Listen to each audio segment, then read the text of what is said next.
Ek weet nie of jy al op sosiale media gesien het hoe mense die geneigtheid het, sommige mense, om 'n dankbaarheidskalender by te hou nie.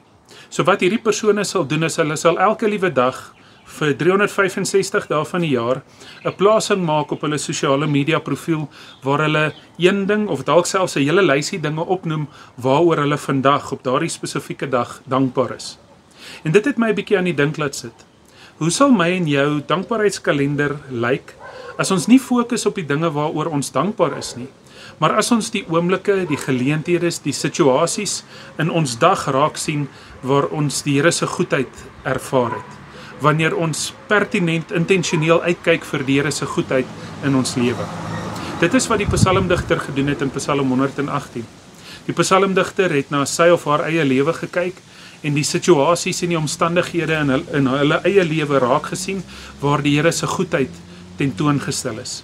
Maar die psalmdigter gaan nog 'n stapie verder en sê, en besing nie net die lof en die goedheid van die Here nie. Die psalmdigter erken, hierdie goedheid is gegrond ergens. Dit is gegrond, dit is geplant in die Here se liefde. En hierdie liefde was nie maar net eenmalig daar en toe is dit verby nie. Nee, die psalmdigter sê, die Here se liefde is troue liefde. Dit is elke liewe dag nuut. En uiteindelik dink ek dit is hoe ek en jy ook na ons eie dankbaarheidskalenders kan kyk. Hoe gaan my en jou lewe verander wanneer ons in die oggend of dalk selfs in die aand, wanneer ons dag verby is, die oomblikke of die situasies gaan identifiseer waar ons die Here se goedheid raak gesien het. En hoe gaan my en jou lewe verander as ons besef dat daardie goedheid nie sommer maar net uit nêrens uitkom nie, dat dit ook nie net uit die Here se eenmalige liefde vir ons gekom het nie, maar dat die Here elke dag troue liefde aan ons bewys. Daardie liefde duur tot in alle ewigheid. Mag dit 'n nuwe dankbaarheid in my en jou lewe teweegbring. Hemelvader, dankie dat U goed is, dankie dat U lief is, en dankie dat U liefde altyd tot in alle ewigheid duur. En Vader, help ons en lei ons om intentioneel met oop oë dit elke dag in ons eie lewens raak te sien, in ons eie dankbaarheidskalenders. Ons vra dit alles in die groot en heilige naam. Amen. In Mei maand vier ons Kinderbeskermingsweek. En ons kerk se maatskaplike dienste, hulle naam is Rata, het gevra vir 'n Hoop vir 'n Kind projek.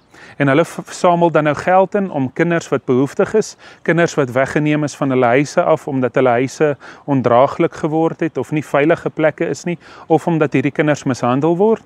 Rata samel geld in om juis hierdie kinders te kan help met die oog op Kinderbeskermingsweek wat in Mei plaasvind.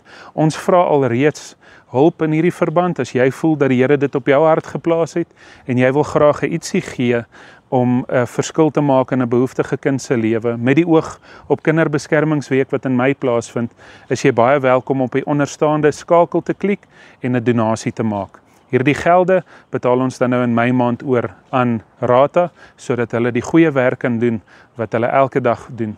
En onder andere reël hulle berading vir kinders, sielkundige dienste, arbeidsterapeute en dies meer, sodat hulle hierdie kinders tot die beste van hulle vermoëns ook kan help. En jy kan ook help om hierdie werk moontlik te maak. So baie dankie dat ons jou hiervoor kan vra. Baie dankie dat jy saam met my kom kuier het vandag. Ons kuier verseker gou weer.